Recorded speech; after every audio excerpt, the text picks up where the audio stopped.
Hello, this is Dia Damson, and today we are going to do a super fun and easy painting of a slice of watermelon. And the first thing I am doing is putting the red color crimson on the line of that half an oval. I will have a traceable available for you, but this is way too elementary, so before you get a traceable, try to do it yourself. And I will be leaving a white line between the skin of the watermelon and the meaty part, the red part. And after that, I'm going to do a little trick when the two areas dry a little bit. So I'm using sap green for the skin of the watermelon, and I'm gonna use the same green. I might add a little bit of yellow, and I think I do.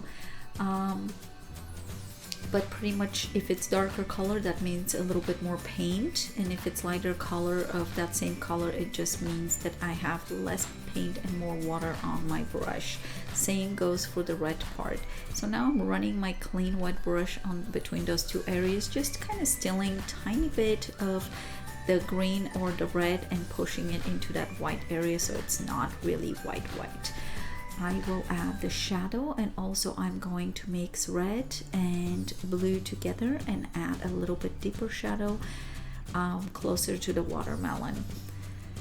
And with a little bit of black, also I added another green and black together, just to add a little more I guess interest to the skin.